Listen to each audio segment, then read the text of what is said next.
Welcome everybody to the MyMaconWeb Honors Portal training session. We hope this video will help you understand how to use our Honors Portal.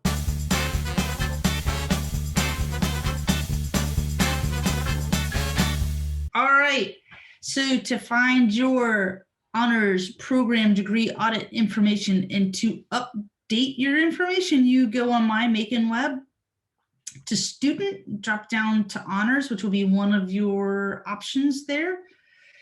You can go and see your honors program audit, which looks a lot like your Randolph-Macon degree audit, but is specific to the work that you've done in the honors program. You can update and view your enrichment units and provide your annual update to your ePortfolio. And we will go through each of these items independently.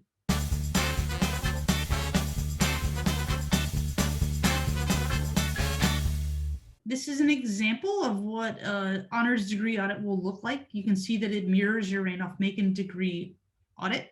So the top part of this is your personal information, including majors and minors that you have declared, your GPA, hours earned, standard information that's at the top of all of your degree audits.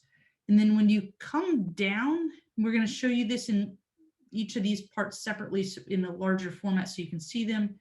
It'll have each of the programmatic requirements of the honors program.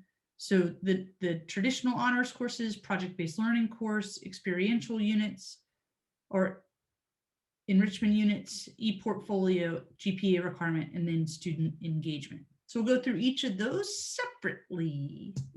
So to begin, traditional honors courses, all honors students must complete a minimum of three 3 to 4 credit hour, 100 to 200 level honors courses. So this particular student has completed 3 honors courses between the 100 and 200 level, in the 100 and 200 level, shows their grade, the credit hours, and then when they took this course. So as a note, in order for an honors course to count toward your progression in the honors program, you must earn a B- or better in that course. And then second programmatic requirement, all students must complete Honors 300, which is the project-based learning course. So this particular student shows up on their degree audit. They've taken Honors 300, the grade, the credit hours, and the term which they took that course. Should have noted earlier, this green check indicates that that programmatic requirement has been satisfied. If it is not satisfied, this check will be a red X. So the enrichment unit, all honors students must complete at least one honors enrichment unit. These can be things ranging from completing an independent study, doing an honors contract in a regular course, doing a senior research project. This is not the 1 credit hour senior reading, but it is collecting your own research, doing empirical research, or doing like directing a play, doing something in the performing and creative arts. Doing a surf project, studying abroad for a semester or a year. This does not include RMC, JSERM travel courses, completing an internship, student teaching, or some other innovative experience, which you would run past the honors program directors for approval first. Then each student is required to upload their ePortfolio through the portal annually after their first, second, and third academic terms. So this student, for example, it says here they've uploaded their ePortfolio the first year. After the second year, it will say second year with the link to their ePortfolio. And then after the third year, it will say third year and the link to their ePortfolio. Once they've completed years 1 through 3, this red X will convert to a green check. Okay, honors students also must maintain GPA standards. So those standards range by the credit hours that you have earned. So students with less than 21 semester hours must maintain a 3.25 or higher in order to avoid honors probation and warning. With students with more than 21 semester hours, the GPA increases to 3.5 or higher. All right, finally, all honor students must attend 2 events per academic period. And the way that we calculate academic period here is that fall is its own semester, and January and spring are combined into the spring semester. It is unusual for us to offer J-term events, although they will happen periodically. So that's why we merge J-term and spring together. So again, it's 2 events per academic term or academic period for a total of a minimum of 4 events per academic year. So this particular student attended 3 events during the fall, and then 1 during J-term and 1 during spring. So it ends up being 3 and 2.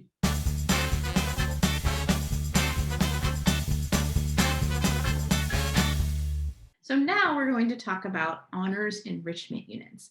In the past, you've submitted your honors enrichment unit using a paper form, or for some of you, a digital form or a PDF form that you emailed to us.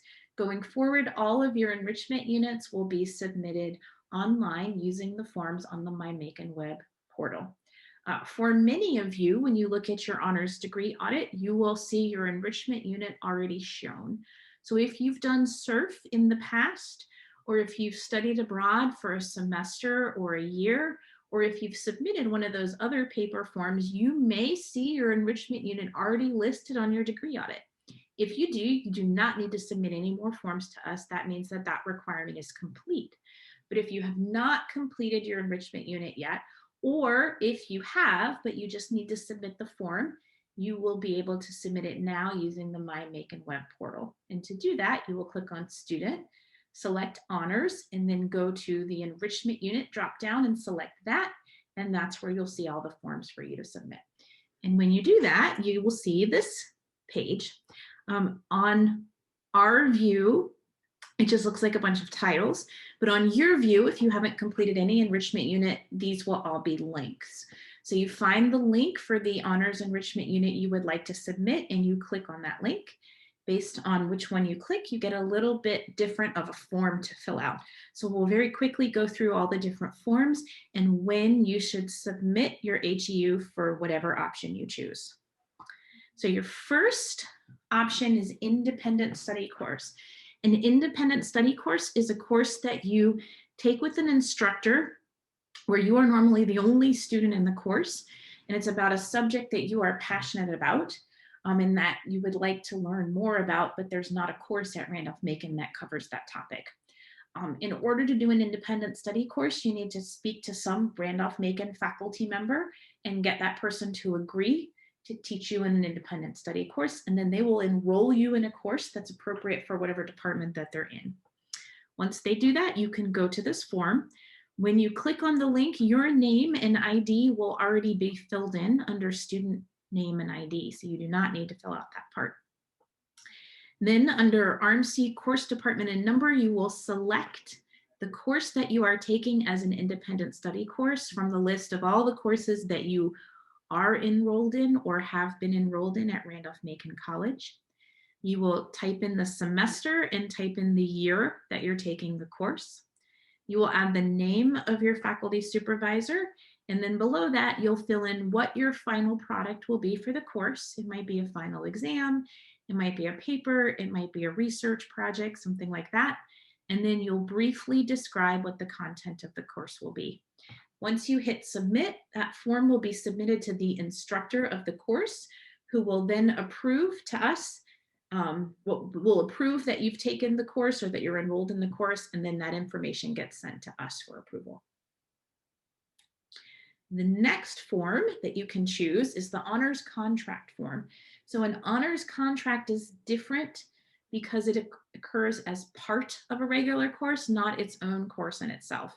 So an honors contract would happen when you take a course with someone and maybe you cover a topic that you'd like to learn a lot more about. So you add something onto the course, which could be a project or a research paper or something like that. So you click on the form and you basically fill in the same information. Your name and ID will already be in there. You'll select the course, the semester, the year.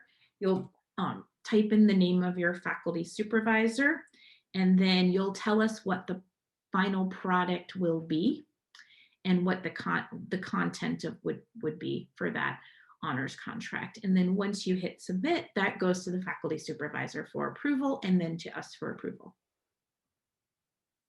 Okay, the next option is senior project. So in order to do a senior project, you need to be enrolled in a senior project course. A senior project course is generally 3 credits, and it must involve some sort of original work or research. It can't be a literature review or a capstone where you're just maybe reviewing what you have learned in your major.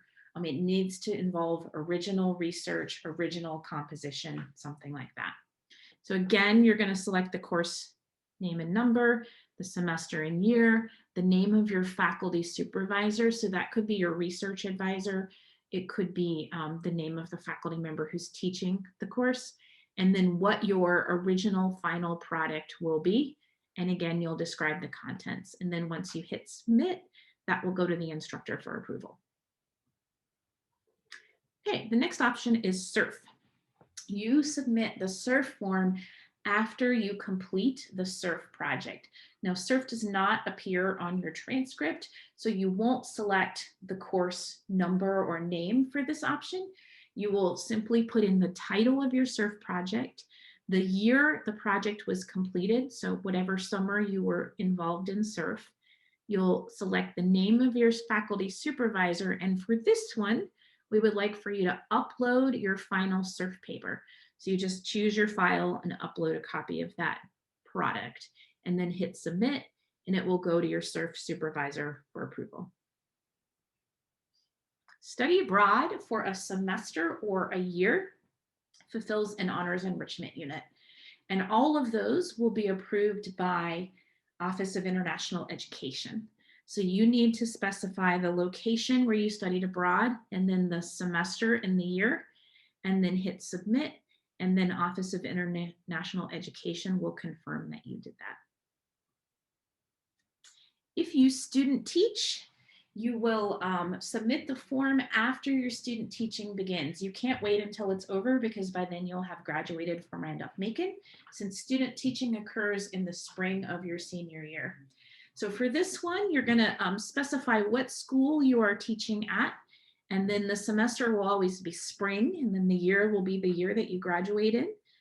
You'll hit submit, and then the chair of the education department will confirm to us that you are enrolled in student teaching. If you complete an internship that is for Randolph-Macon credit, either paid for credit or unpaid for credit, a Bassett internship or a field study, you will complete this form. So to complete the form, you'll select the internship course that you got credit for, the academic year and semester, the name of your Randolph-Macon supervisor, and then sponsor organization is where you worked for your internship. Once you hit submit, that will go to your Randolph-Macon internship supervisor for approval. All right, everything else that doesn't fall into one of the other categories falls under the innovative experience. So if you are doing something that you think might count as an honors enrichment unit, but it's not one of the things that I've already mentioned, you can fill out this form. We encourage you to speak to one of us before you fill out the form so that we can make sure that we agree that what you're doing counts as an innovative experience. Once we've had that conversation and we tell you that it's okay to do, you will select the status of your supervisor, because some of these HEUs will be, or some of these innovative experiences will have a Randolph-Macon supervisor and some will not. You will select the name of the faculty or staff supervisor if you do have somebody at Randolph-Macon supervising you, or you can type in the name of an off-campus supervisor and their phone number if it's somebody off-campus, and then briefly describe the innovative experience. And then once you hit submit, that will come to us for approval.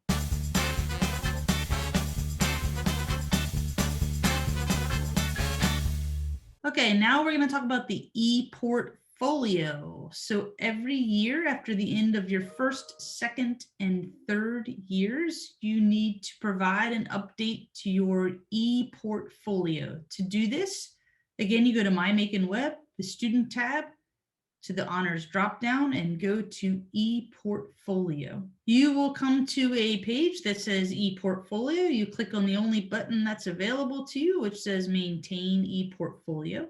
It will take you to this form for you to submit after you complete your annual ePortfolio update. Again, your name and student ID information will already be there. The ePortfolio link from the prior year will be there. You will select the year, if this is your first year, your second year, or your third year, and then include a link to your ePortfolio. So that ends our summary of the new Honors MyMaconWeb portal. As you explore the portal, as it is new, you might find some bugs. If you see any issues or have any problems, please email us at honors@rmc.edu, and we will be happy to work with you or work with ITS if we need you to get anything fixed. And we hope you enjoy this new paperless process.